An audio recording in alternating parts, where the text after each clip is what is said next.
ফার্স্টে হচ্ছে বিএনবিসি 2020, হ্যাঁ, মানে 2020-এ যেটা গেজেট আকারে প্রকাশ হয়েছে ওই কোডের পিডিএফ পুরাটা।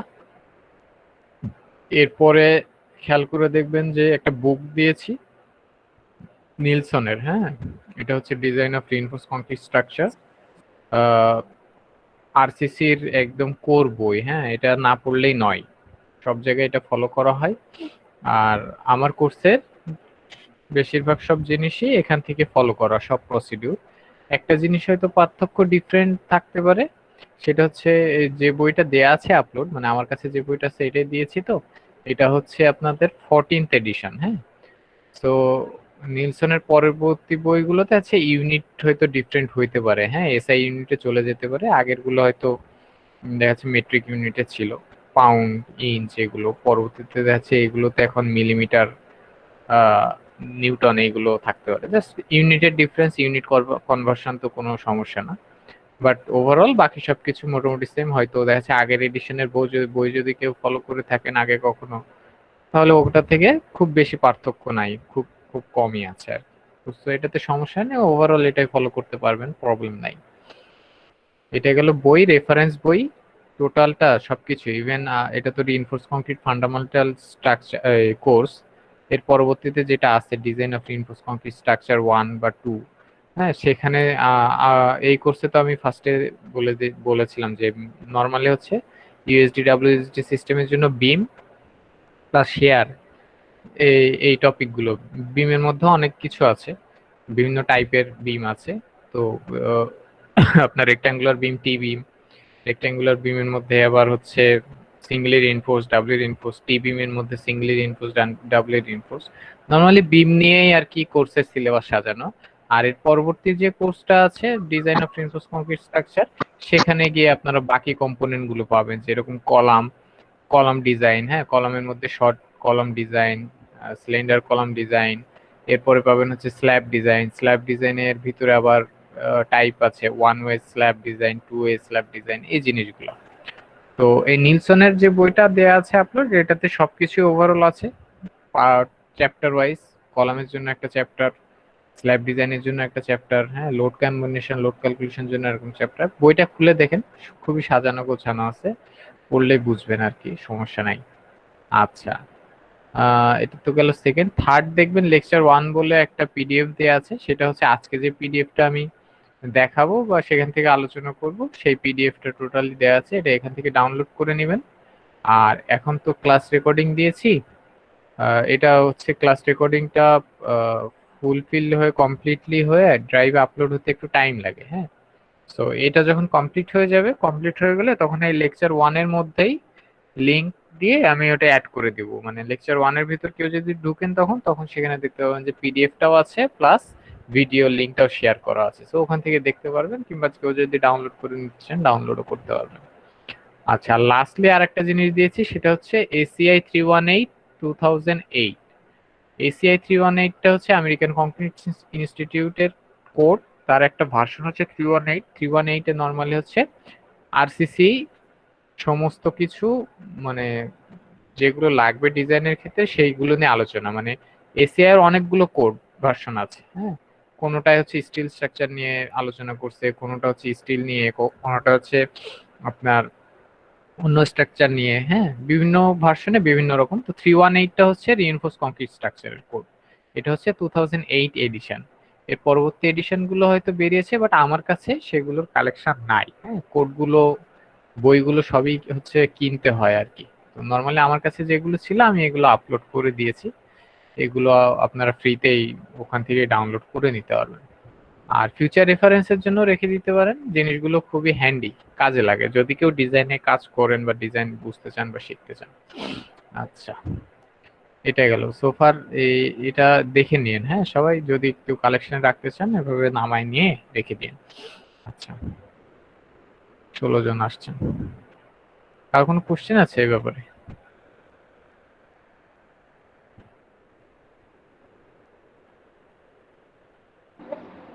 না স্যার। না স্যার। ঠিক আছে,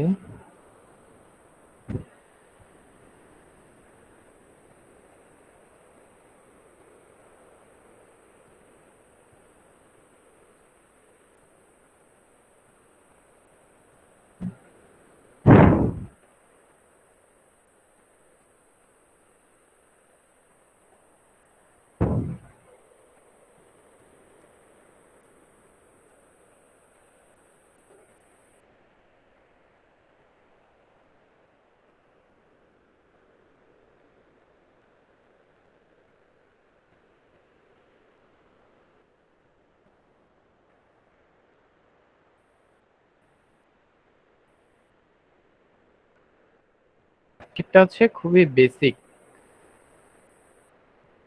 বেসিক জিনিস, একটু বড়, 37 পেজ, বাট এগুলো সবই বেসিক, নিজেরা পড়লেই বুঝবেন, আমি জাস্ট একটু ধরাই দিব আর কি। স্ক্রিন দেখা গেলে বলেন।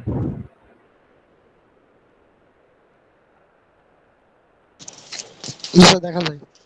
আচ্ছা, সবাই দেখতে পাচ্ছেন? কারো কোনো প্রবলেম আছে?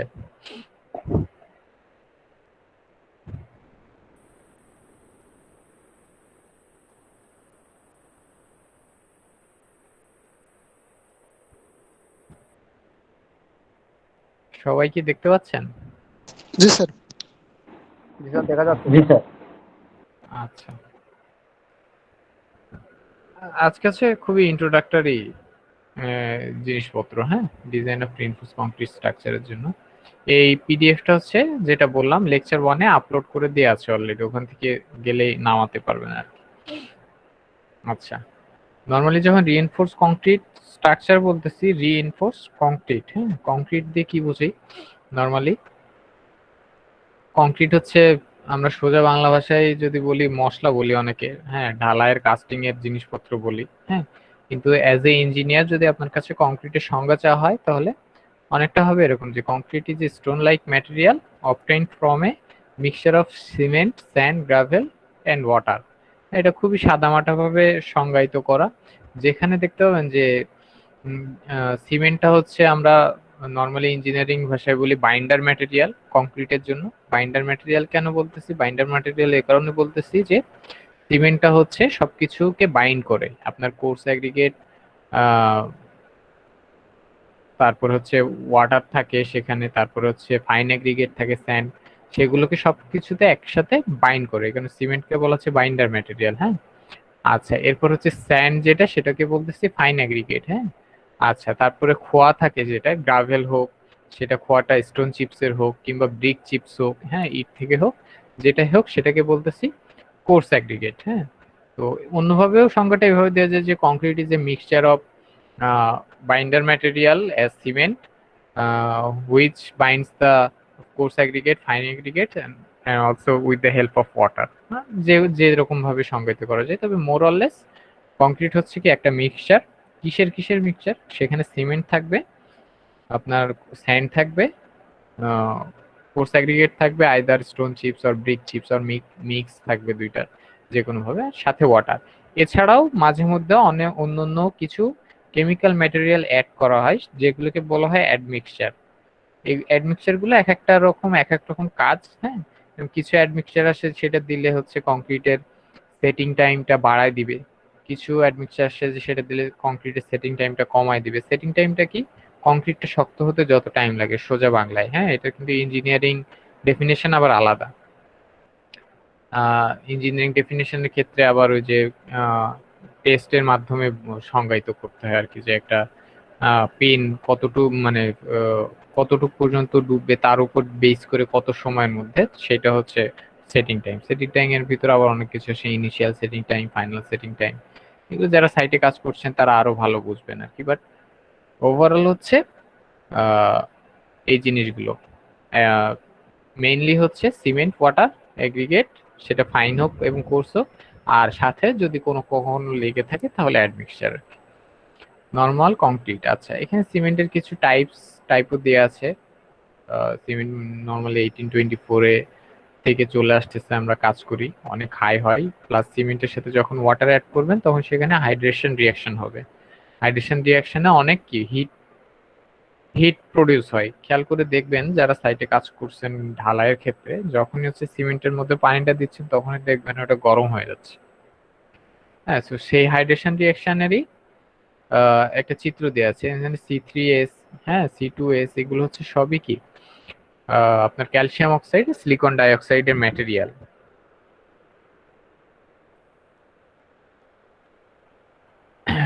আর এখানে যে হচ্ছে এ বলা হচ্ছে, এতে বোঝানো হচ্ছে অ্যালুমিনিয়াম অক্সাইড, হ্যাঁ, Al2O3, এগুলো সব কেমিস্ট্রি পড়ে আসছেন আগে হয়তোবা। এফ হচ্ছে আপনার ফেরিক অক্সাইড, হ্যাঁ। আচ্ছা, নর্মালি মুখস্থ করার দরকার নাই, মানে জাস্ট জিনিসটা দেখানোর জন্য যে আমার হচ্ছে C3S ক্যালসিয়াম অক্সাইডের 3 অণুর সাথে সালফার ডাই অক্সাইডের সাথে পানি যদি যোগ করি, তাহলে সেখান থেকে আলটিমেটলি যেটা প্রডিউস হচ্ছে একদম লাস্টলি, সেটা হচ্ছে 3CaO, calcium oxide plus aluminium oxide plus calcium sulphate আর পানি, যেটাকে বলা হচ্ছে এট্রিঙ্গাইট। হ্যাঁ, এই এট্রিঙ্গাইট এটা হচ্ছে পুরোটাই, এখানে যতটুকু দেখানো আছে পুরোটাই এই এট্রিঙ্গাইটই পরবর্তীতে মনোসালফেটে কনভার্ট হয়ে যায়। হ্যাঁ, এই মনোসালফেটে কনভার্ট হয়ে পরে এই মনোসালফেট আপনাকে কংক্রিটের মধ্যে যে বাইন্ডিংটা করতেছে সেটাকে জমাটবদ্ধ করে ফেলায় আর কি।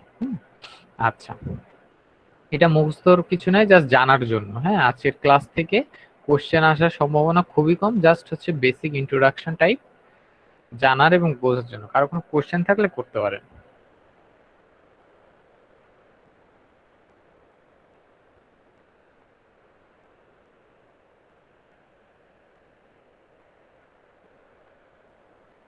কারো কোনো কোশ্চেন নাই? আচ্ছা আচ্ছা, সিমেন্ট গেল, তাহলে এগ্রিগেটের ক্ষেত্রে নর্মাল কংক্রিটের দেখাচ্ছে 75%ই এগ্রিগেট থাকে। হ্যাঁ, সেটা কোর্স হোক স্যান্ড হোক মিলায় আর কি। আচ্ছা, এগ্রিগেটে আবার দুই ধরনের আছে, একটা হচ্ছে কোর্স, একটা হচ্ছে ফাইন। কোর্স এগ্রিগেট তো বললামই, আইদার স্টোন চিপস হইতে পারে, ব্রিক চিপস হইতে পারে। অনেকে হচ্ছে রিসার্চ পারপসে অনেকে ট্রাই করতেছে যে সেখানে রাবার ইউজ করা যায় কিনা। তো সেটা যদি ফিজিবল হয় তাহলে দেখা যাচ্ছে সেক্ষেত্রে রাবারও একটা সময় গিয়ে কোর্স অ্যাগ্রিগেট হয়ে যাচ্ছে, হতে পারে আর কি। হ্যাঁ, ফাইন অ্যাগ্রিগেটের ক্ষেত্রে তো নর্মালি স্যান্ড স্যান্ড তো বিভিন্ন ধরনের হয়ে থাকে, বিভিন্ন টাইপের, বিভিন্ন জেলা সিলেটি স্যান্ড, হ্যাঁ, অন্যান্য স্যান্ড আর কি। আর এগ্রিগেটের ক্ষেত্রে একটা মোস্ট ইম্পর্টেন্ট থিং হচ্ছে গ্রেডিং অফ এগ্রিগেট, বিভিন্ন গ্রেডের যাতে থাকে। হ্যাঁ, যেরকম একই গ্রেড বলতে কি, গ্রেড বলতে সাইজ আছে বিভিন্ন। হ্যাঁ, যে নর্মালি দেখা যাচ্ছে যে 24 mm, 22 mm, 20 mm। হ্যাঁ, সিভ অ্যানালাইসিস দিয়ে গ্রেডিংটা করা হয়, মানে গ্রেডিং টেস্ট করা হয়। তো এই গ্রেডিংটা হচ্ছে গ্রেডিং, মানে বিভিন্ন গ্রেডের অ্যাগ্রিগেট যদি মিক্স ভাবে প্রপোর্শনালি থাকে তখন সেটাকে বলা হচ্ছে best aggregate for concrete mixture. ছবিটা দেখেন, এখানে দেখেন একটু বড় সাইজের এগ্রিগেট আছে, মিডিয়াম সাইজের এগ্রিগেট, মানে কোর্স এগ্রিগেটের ভিতরেই বড় সাইজ আছে, মিডিয়াম সাইজ আছে, ছোট সাইজ আছে। হ্যাঁ, এরপরে গিয়ে ফিলার গুলো স্যান্ড। আপনি মনে করেন যদি সবগুলো বড় অ্যাগ্রিগেট হয় সেক্ষেত্রে প্রবলেমটা কি হবে? প্রবলেমটা হয়ে যাবে সব বড় অ্যাগ্রিগেট গুলো, এই যে মিডিয়াম সাইজের যে এগ্রিগেট জায়গাগুলো আছে এই জায়গাগুলো তখন ফাঁকা থেকে যায়। হ্যাঁ, অনেক গ্যাপ থেকে যায়, একই রকম একই ধরনের হয় না, ভয়েড বেশি চলে যায় কংক্রিটের ক্ষেত্রে। হ্যাঁ, তো সেই সমস্ত ভয়েড গুলো যদি ফুলফিল না হয়, গ্রেডিং যদি খারাপ থাকে, তাহলে আলটিমেট কংক্রিট তো আপনি দিচ্ছেন কলাম বিম বা স্ল্যাব যেখানেই দেন না কেন, যেভাবেই স্ট্রাকচারটা নির্মাণ করেন না কেন, আলটিমেটলি কি স্ট্রেংথটা গেইন করার জন্য দিচ্ছেন, তাই না? যে আপনার যে লোড আসছে ডিজাইন থেকে সেই লোডটা যাতেও সাস্টেইন করতে পারে। কিন্তু এই ধরনের কনস্ট্রাকশন লিমিটেশনের জন্য কি হয়ে যায়, আপনার যে স্ট্রেংথ ডিজাইনটা করে সেই স্ট্রেংথটা পাওয়া যায় না। নর্মালি দেখা যাচ্ছে বিল্ডিং এর ক্ষেত্রে 3000 PSI এর কংক্রিট ইউজ করতে বলে, অনেকে কিছু জায়গায় 3500 PSI বলে। হ্যাঁ, বা অনেকে দেখা যাচ্ছে 2800 বা 2600 PSI এর কংক্রিটের স্ট্রেংথ চায়। তো এই জিনিসগুলো হলে তখন কি হবে, কংক্রিটের যে আলটিমেট স্ট্রেংথ যেটা সেটা যাবে কমে, আর সেটা যদি কমে যায় তখন স্ট্রাকচার ভালনারেবল হয়ে যায়। যদি একদমই মানে কমে যায় তখন দেখা যাচ্ছে স্ট্রাকচারটা ফেল করতেছে। হ্যাঁ, আচ্ছা, টাইপ অফ এগ্রিগেট তো বললামই, গ্রেডিং কার্ভও বললাম। এফএম হচ্ছে কি ফাইননেস মডুলাস। হ্যাঁ, এটা হচ্ছে কি ফাইন এগ্রিগেট মেজারমেন্ট করতে হয় এফএম দিয়ে। হ্যাঁ, ফাইন ফাইন এগ্রিগেটের মধ্যে এফএম বা মডুলাস, ফাইননেস মডুলাস দিয়ে ওটার গ্রেডিং বা ওটা ওই ধরনের মেজারমেন্ট আর কি। ফোর্স এগ্রিগেটের যেরকম গ্রেডিং কার্ভ সেরকম। আরো কিছু কিছু জিনিস আছে, অ্যাবসর্পশন ক্যাপাসিটি আছে, তারপরে হচ্ছে কিউরিং আছে। কিউরিং একটা ইম্পর্টেন্ট ফ্যাক্টর কংক্রিটের জন্য। নর্মালি কংক্রিট বিল্ড আপ করার পরে কিউরিংটা মোস্ট ইম্পর্টেন্ট। হ্যাঁ, কিউরিং না করলে কি হয়, নর্মালি যে কংক্রিটটা কিউরিং হয়েছে সেই কংক্রিটের তুলনায় যে কংক্রিটটা কিউরিং হয় নাই সেটা দুর্বল দুর্বল স্ট্রেন্থ দেয়। হুম, আচ্ছা, এগুলো ধরনের আরো অনেকগুলো জিনিস আছে যেগুলো ম্যাটেরিয়াল অফ মেকানিক্স কোর্সের মধ্যে ইনক্লুডেড। হ্যাঁ, আমরা ডিজাইন নিয়ে আসবো, তো জাস্ট হচ্ছে বেসিক নিয়ে আলোচনা করবো, খুব ডিপে ঢুকবো না। আচ্ছা, এখানে কিছু ছবি দিয়ে আছে ব্রিক চিপস, এখানে স্যান্ডের আছে, ওভার স্যাচুরেটেড স্যান্ড ছবি। ওভার স্যাচুরেটেড যদি বেশি হয়ে যায় পানি তখন সেক্ষেত্রে কি বলা আছে দেখেন, যে more water in sand strength আর ডিউরেবিলিটি হবে লো। কেন লো হবে? আমরা জানি নর্মালি যে কংক্রিটের ক্ষেত্রে মিক্স ডিজাইন করতে হয়, কি অনুপাতে দেয়া হচ্ছে, 1:1.5:3 দেওয়া হয়, কখনো 1:2:4 অনুপাতে দেওয়া হয়। এটা কিসের অনুপাত? অনুপাতটা হচ্ছে সিমেন্ট স্যান্ড কোর্স অ্যাগ্রিগেট, হ্যাঁ, আর পানির সাথে তো সিমেন্ট ওয়াটার রেশিও আছে এই জিনিসগুলো।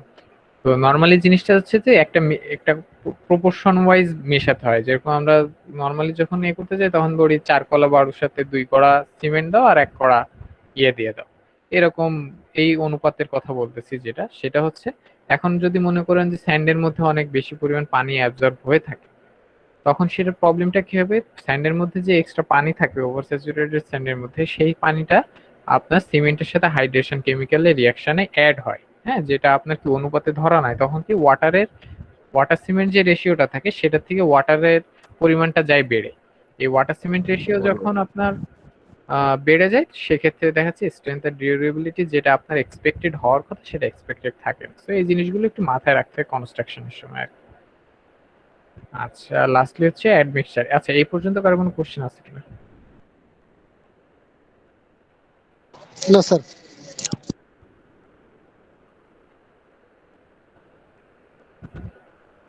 অ্যাডমিক্সচার তো আগেই বললাম যে বিভিন্ন ধরনের অ্যাডমিক্সচার থাকে, পারপোজ বিভিন্ন ধরনের।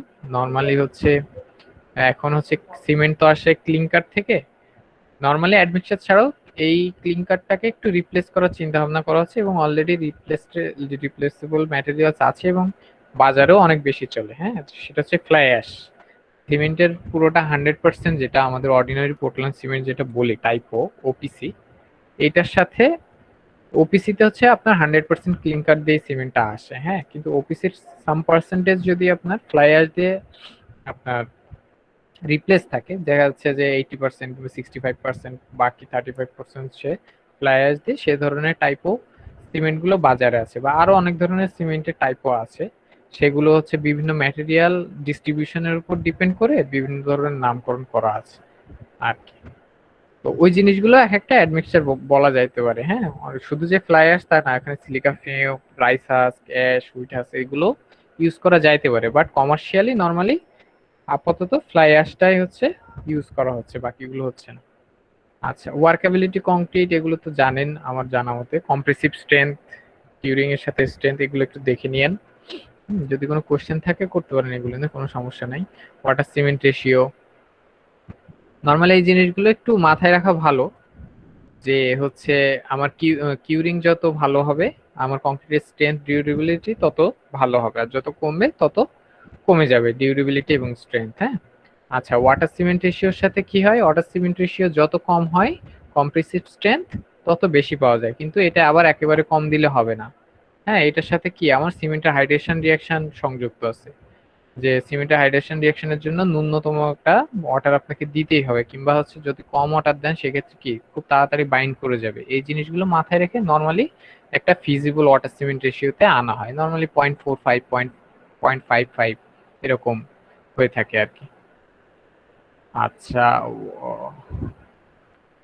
কম্প্রেসিভ স্ট্রেংথ এই কার্ভ তো সবারই পরিচিত। স্টিলের ক্ষেত্রে ইল স্ট্রেন দিয়ে, যেটা স্ট্রেস স্ট্রেন কার্ভ যেটা বলি, হ্যাঁ, ট্যাপিক্যাল কংক্রিটের ক্ষেত্রে। আচ্ছা, এটা একটু মাথায় রাখেন, এই সূত্রটা অনেক কাজে লাগবে। হ্যাঁ, এটা হচ্ছে ইসি। ইসি মানে হচ্ছে কি, মডুলাস অফ ইলাস্টিসিটি। হ্যাঁ, ই যারা বলছে modulus of elasticity of concrete c is equal to কি 57,000 root over f prime c. হ্যাঁ, এফ প্রাইম সিটা কোন এককে? পিএসআই এককে। আচ্ছা, এই মডুলাস অফ ইলাস্টিসিটিটা আপাতত বলে রাখলাম, এটা পরবর্তীতে যখন ডিজাইন করতে যাব তখন এই সূত্রটা লাগবে, সো একটু মাথায় রাখেন। আচ্ছা, নেক্সট হচ্ছে বার রেকনার। এটা হচ্ছে নর্মালি একটা বারের এরিয়া, চার্ট থেকে দেয়া ডায়া এরিয়া। নর্মালি এটা যদি কেউ সূত্র দিয়ে ইউজ করতে বের করতে চান সেটাও হবে, কোনো সমস্যা নাই। বিএনবিসি কোডেও বলে দেয়া আছে, ওখান থেকে নিলেও সমস্যা নাই। আর এসিআই কোডেও বলে দেয়া আছে, ওখান থেকে দেখলেও সমস্যা নাই। হ্যাঁ, একটা জিনিস একটু ডিফারেন্স হইতে পারে, আমরা নর্মালি দেখা যাচ্ছে বাংলাদেশে প্র্যাকটিক্যালি যখন ই করতে চাই তখন হচ্ছে বারটা আমরা ডায়া দিয়ে বলি, হ্যাঁ, 38 বার বলি, ইঞ্চি দিয়েও বলি, মিলিমিটার দিয়েও বলি, যে যেটা যেরকম যে ডিজাইন রেসপেক্টিভে নর্মালি হচ্ছে আমার যত যা ডিজাইন আমি দেখছি বা করছি সবকিছু মিলিমিটার বা মিটার দিয়ে প্রকাশ করে। হ্যাঁ, তো সেক্ষেত্রে দেখা যাচ্ছে ডায়াবারটা মিলিমিটার দিয়ে বলা হয় যে এখানে 8 মিলি রড দাও বা 10 মিলি রড দাও বা 20 মিলি রড দাও। আচ্ছা, এসিআই কোড যেটা সেটা হচ্ছে তো আগের যেটা বললাম মেট্রিক ইউনিট, হ্যাঁ ওখানে তো পাউন্ড, ইঞ্চি এগুলো ইউজ করা হয়। তো সেখানে আরেকটা জিনিস ইন্ট্রোডিউস করা হয় বার নাম্বার। হ্যাঁ, যে এখানে খেয়াল করে দেখেন যে নাম্বার 3 বার, নাম্বার 4 বার, নাম্বার 5 বার, হ্যাঁ এগুলো ডায়ামিটার ইঞ্চিতে দেওয়া আছে, আবার মিলিমিটারও দেওয়া আছে। নর্মালি নাম্বার 3 বার, যার মিলিমিটার হচ্ছে 9.5। হ্যাঁ, এখন মনে করেন বাংলাদেশের মার্কেটে গেলে আছে 9.5 mm ডায়ার রড আপনি পাবেন না, সেখানে 10 মিলি রড পাবেন। হ্যাঁ, তো এটা হচ্ছে এসিআই কোড, কিন্তু অনেক আগে 2008-এ ভার্সন এডিট হয়েছে আমি যেটা দিছি। তো এসিআই কোড এখনো আবার আপডেট হচ্ছে, তো আপডেটেড ভার্সন গুলোতে এগুলো হয়তো আপডেট করা আছে। আপডেটেড ভার্সনটা আমার ওইভাবে খেয়াল নাই, দেখা নাই। তো এটা হচ্ছে আগে। তো বইয়ে যে মানে নিলসনের যে বইটা দেখবেন ওখানে দেখবেন খেয়াল করে যদি এরকম নাম্বার দেওয়ার কথা থাকে তাহলে আপনি রেফারেন্স হিসেবে এখানে এসে দেখতে পারেন, বা নিলসনের বইয়েও রেফারেন্সটা দেয়া আছে, বা এসিআই কোডেও বার নাম্বার সহকারে এগুলো দেয়া আছে। যেমন দেখেন নাম্বার ওয়াইজ হিসেবে ডায়ামিটার কত, আপনার বারের এরিয়া কত, ওয়েট কি হবে, এই জিনিসগুলো আর কি। এটা হচ্ছে কি, কেন বললাম, এটা হচ্ছে কাছে রেখে দিয়েন বা আলাদা করে একটা স্নিপিং নিয়ে কাছে রেখে দেন, পরীক্ষার সময় কাজে লাগে। পরীক্ষার সময় দেখা যাচ্ছে যখন নোটেশন করবেন রডের ডিটেইলিং করার সময়, ধরেন একটা বিম ডিজাইন করছেন, নিচে দিছেন 20 মিলি তিনটা আর উপরে 16 মিলি দুইটা দিছেন বা 10 মিলি দুইটা দিছেন, সেক্ষেত্রে দেখা যাচ্ছে বার নাম্বার দিয়ে ডিনোট করতে হয় অনেক সময়, যে আমার 10 মিলি বা 20 মিলির বদলে বার নাম্বার দিয়ে ডিনোট করতে হয়। সেক্ষেত্রে দেখা যাচ্ছে নাম্বার 3 বার এত, বা নাম্বার 9 বার এতটা, নাম্বার 10 বার এতটা, এই জন্য আর কি। ঠিক আছে, আচ্ছা এটা নিয়ে কারো কোনো কোশ্চেন পর্যন্ত? না স্যার। আচ্ছা, সব কি বুঝতেছেন নাকি বুঝতেছেন না আমি ক্লিয়ার না? বোঝা হ্যাঁ, যাচ্ছে স্যার। আচ্ছা, বোঝা গেলে ভালো। আচ্ছা, এখন আসি হচ্ছে রিইনফোর্স কংক্রিটের ক্ষেত্রে। হ্যাঁ, কংক্রিট তো বোঝা গেছে, but why this concrete needs to be reinforced, কেন এটাকে আরো শক্তিশালী করতে হবে? হ্যাঁ, এটা শক্তিশালী করার রিইনফোর্স কংক্রিট এই কারণে বলা হচ্ছে, তার কারণ হচ্ছে কংক্রিট যেটা ম্যাটেরিয়াল, যেটা নিয়ে এতক্ষণ বকবক করলাম, সেটা হচ্ছে কম্প্রেশন ফোর্সের জন্য খুবই স্ট্রং। কম্প্রেশন জি ফোর্স স্যার। যেমন আপনি যদি একটা কংক্রিটের ব্লকের উপরে দাঁড়ায় থাকেন, সেটা হচ্ছে খুব সহজেই সেই লোডটা নিয়ে নিতে পারবে। কম্প্রেস দুই সাইডে যদি কম্প্রেস চাপ দেন, ভার্টিক্যালি স্যার, ভার্টিক্যালি স্যার, হ্যাঁ ভার্টিক্যালি, হরাইজন্টালি না। হ্যাঁ হ্যাঁ ভার্টিক্যালি, মানে কম্প্রেসিভ ফোর্স যখন দিবেন তখন তো দুই সাইড দিয়েই হবে। হ্যাঁ, হরাইজন্টালিও দেখা যাচ্ছে যদি দুই সাইড দিয়ে চাপ দেন একটা ব্লকে, তাও কিন্তু সেটা সে নিবে। হ্যাঁ, নিচে একই। যদি সাপোর্ট থাকে স্যার। নিচে সাপোর্ট না, আমি যদি একটু দেখাই,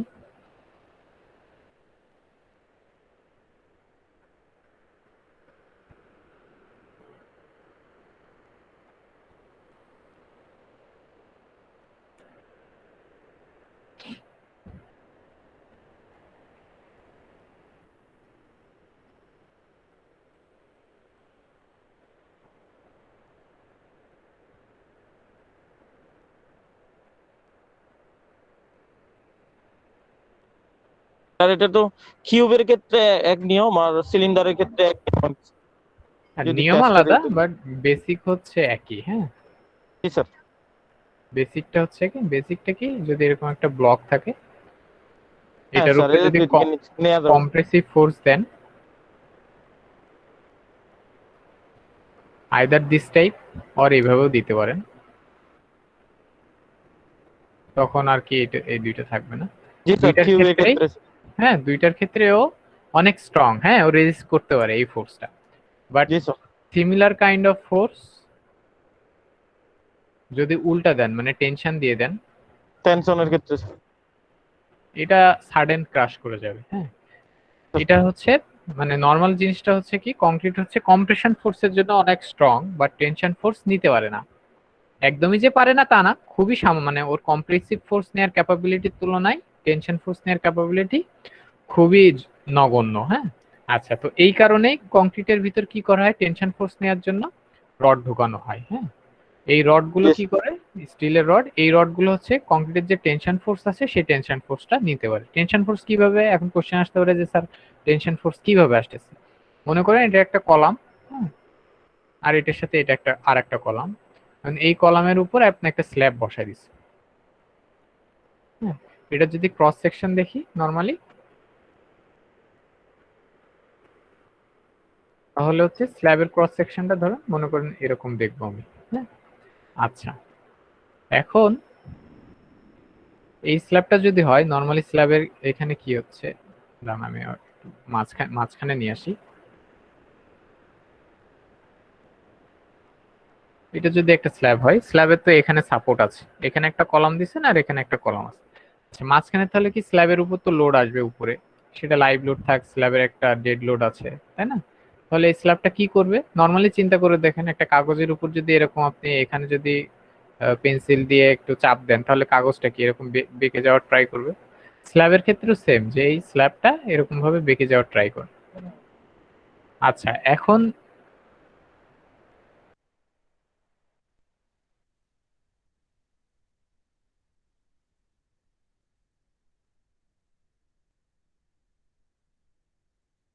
একটু ওয়েট, হ্যাঁ আসতেছি।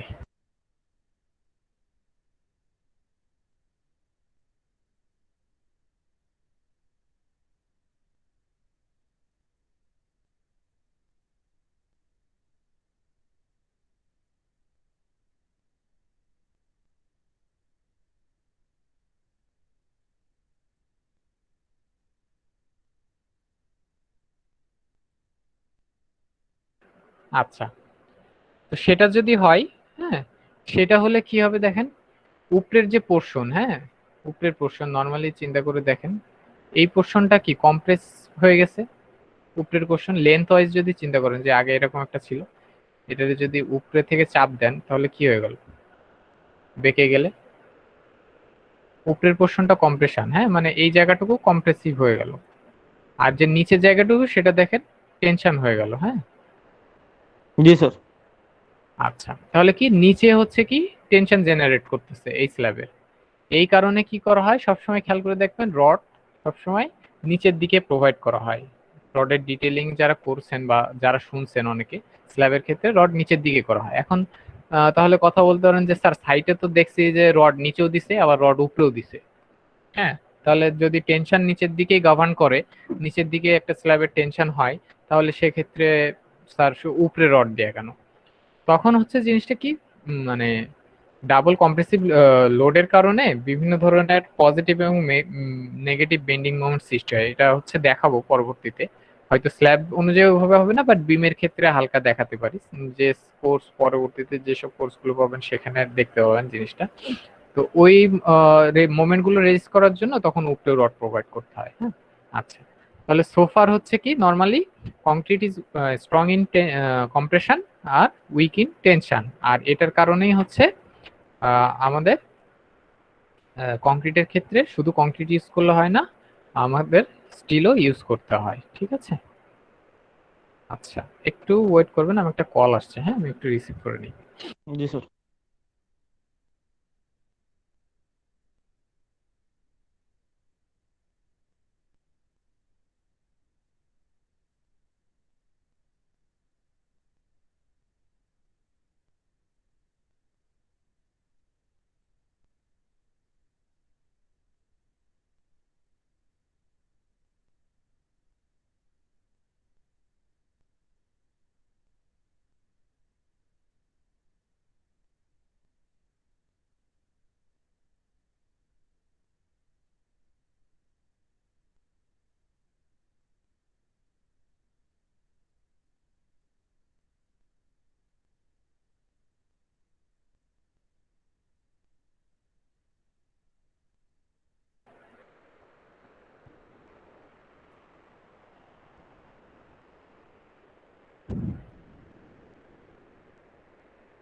আচ্ছা, তাহলে এখানে কি ওই জিনিসটা দেখানো হয়েছে যে আমার উপরের পার্টটুকু হচ্ছে কম্প্রেশন জোন, নিচে হচ্ছে টেনশন জোন। হ্যাঁ, আচ্ছা, জি স্যার। আর দুইটা মিলে যেখানে মিলছে আর কি সেটা হচ্ছে আমার নিউট্রাল অ্যাক্সিস। এই কারণে হচ্ছে কি স্টিল টেনশন জোনে আমার স্টিল গুলো প্রোভাইড করা আছে আর কি। আচ্ছা, এখানে একটু দেখেন যে কেন স্টিল ইউজ করা হয়। অনেকে খবরে দেখবেন যে বাঁশ দিয়ে দিচ্ছে রড ইউজ না করে। হ্যাঁ, আবার অনেকে দেখা যাচ্ছে উম, বাঁশের চটা দিয়ে দিতেছে, বাঁশও দিতেছে না। হ্যাঁ, সেক্ষেত্রে দেখা যাচ্ছে কিছু কিছু স্ট্রাকচার টিকে যাচ্ছে। হ্যাঁ, তো কেন স্টিল, ওয়াই নট অন্য ম্যাটেরিয়াল, হ্যাঁ অন্য কোনো কিছু কেন দেওয়া হয় না? তার একটা প্রধান কারণ হচ্ছে স্টিলের যে টেনসাইল স্ট্রেংথ সেটা হচ্ছে অনেক বেশি। বাঁশের তুলনায় অ্যাটলিস্ট। বাঁশও কিন্তু টেনশন নিতে পারে, বাট টু সাম এক্সটেন্ট। আর একটা কি, বাঁশের ডিকেইং ইফেক্ট হয়। বাঁশের ভিতরে হচ্ছে পানি ঢুকলে বাঁশটা পচে গিয়ে নষ্ট হয়ে যায়, বাট স্টিলের ক্ষেত্রে কিন্তু স্টিল ওইভাবে নষ্ট হয় না। হ্যাঁ, করোশন হইতে পারে, জং ধরতে পারে, মরিচা পড়তে পারে, বাট বাঁশের তুলনায় ভাইয়েবল। হ্যাঁ, আচ্ছা, এগুলো তো হচ্ছে বেসিক কনসেপ্ট, বাট ইঞ্জিনিয়ারিং কনসেপ্টটা কি, কেন স্টিল ইউজ করা হয়?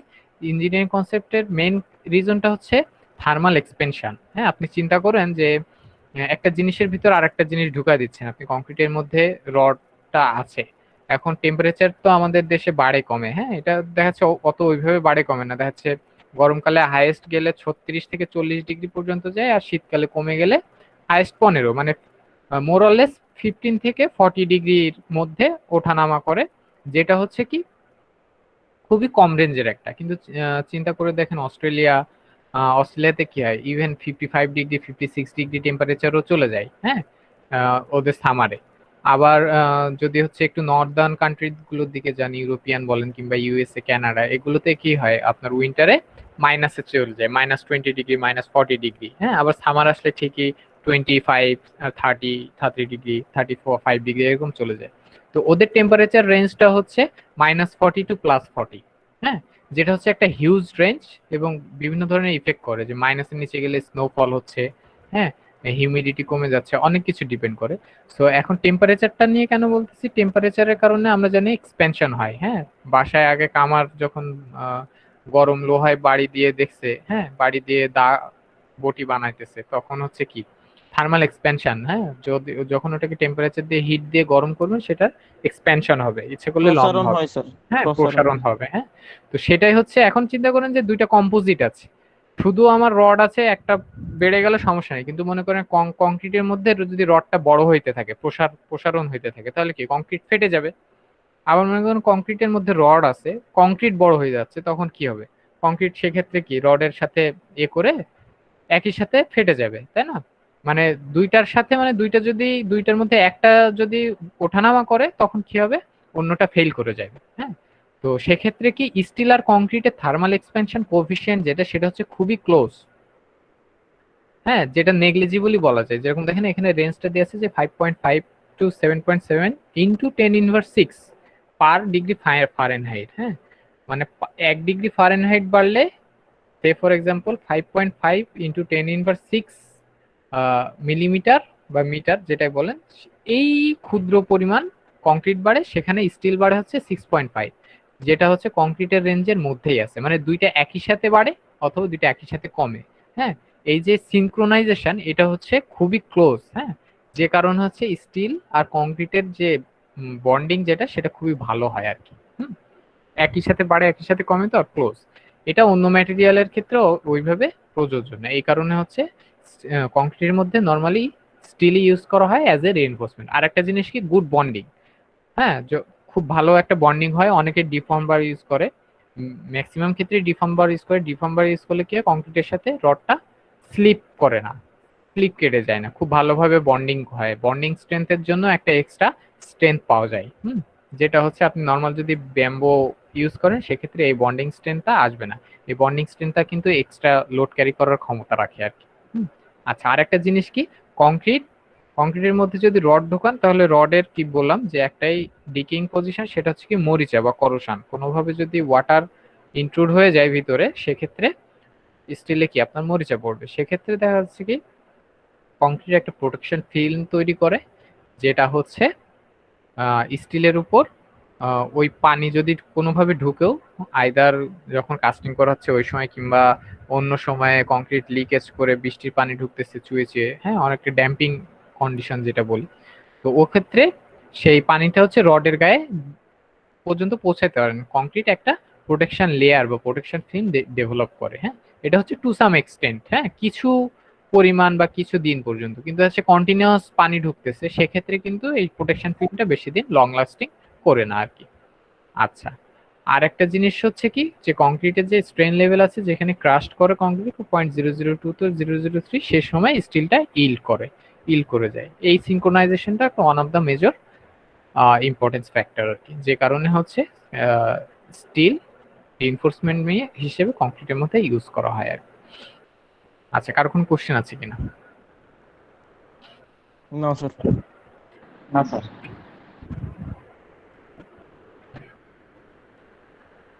আচ্ছা, আমাকে বলছিলেন থিওরি ঢুকাইতে। হ্যাঁ, এটা কিন্তু একটা থিওরিটিক্যাল কোশ্চেন, যে why steel is used as a reinforcement in concrete. আচ্ছা, জি স্যার। কিছু অ্যাপ্লিকেশনের ছবি আছে। ফ্লোর, হ্যাঁ, এটা হচ্ছে ওয়াফেল টাইপ স্ল্যাব, এটা হচ্ছে আপনার প্লেন স্ল্যাব, হ্যাঁ, এটা ফ্ল্যাট স্ল্যাব, ফ্ল্যাট স্ল্যাব। হ্যাঁ, এটা হচ্ছে আর্কিটেকচার রিজন পারপোসের কারণে হচ্ছে বিভিন্ন ধরনের ডিজাইন করা আছে। ব্রিজে কংক্রিট স্ট্রাকচার ইউজ করা হয়, অন্যান্য গুলো হয়, বাট এখানে হচ্ছে জাস্ট এক্সাম্পল দেয়া। আচ্ছা, ট্যাঙ্ক বলেন, হ্যাঁ, বড় বড় পিউরিফিকেশন বা ওয়াটার পিউরিফিকেশন ফ্যাসিলিটিস এর জন্য পার্ক। নর্মালি হচ্ছে আপাতত ধরা হয় যে বিশ্বে concrete is the most useful thing. হ্যাঁ, প্রতিদিন যদি গড়ে মানুষের ক্ষেত্রে ব্যবহারের দিক থেকে হিসাব করা হয়, তাহলে কংক্রিট হচ্ছে 1 নম্বর, 2 নম্বরে পানি চলে যায় অনেক সময়। যে সবচাইতে মানুষ হিউম্যান বিং বেশি ইউজ করে পানি, তারপরের সিচুয়েশনে কংক্রিট। কিছু কিছু দিন দেখা যাচ্ছে পানির চেয়েও মানুষ কংক্রিট বেশি ইউজ করতেছে।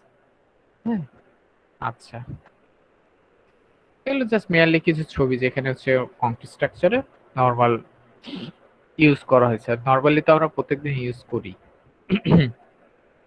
আচ্ছা, এটা গেল লেকচার 1। হ্যাঁ, এটা নিয়ে কারো কোনো কোশ্চেন আছে কি? খুবই বেসিক, জাস্ট ইন্ট্রোডাকশন, আর কিছুই না।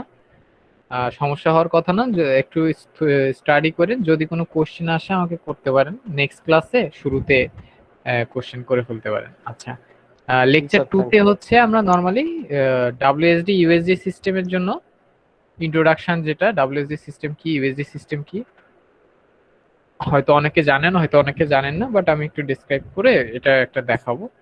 আর তারপরের ক্লাসে গিয়ে নরমাল বিম ডিজাইনে আস্তে আস্তে ঢুকবো। হ্যাঁ, প্রথমে শুরু করবো রেক্ট্যাঙ্গুলার সিঙ্গেলি রিইনফোর্স বিম দিয়ে আপনার ডাব্লিউএসডি সিস্টেমের ডিজাইন, এরপরে হচ্ছে ইউএসডি সিস্টেমের ডিজাইন, তারপরে হচ্ছে যাব ডাব্লিউ রিইনফোর্স রেক্ট্যাঙ্গুলার বিমের ক্ষেত্রে, ডাব্লিউ রিইনফোর্স এর ভিতরে আবার ডাব্লিউএসডি ইউএসডি, তারপর লাস্টে যাব টিভি। এটা সেমিস্টারের লাস্ট, পুরো সেমিস্টার লেগে যাবে আস্তে তো ফার, আস্তে আস্তে এইভাবে আগাবো। আচ্ছা, জি স্যার, থ্যাঙ্কস।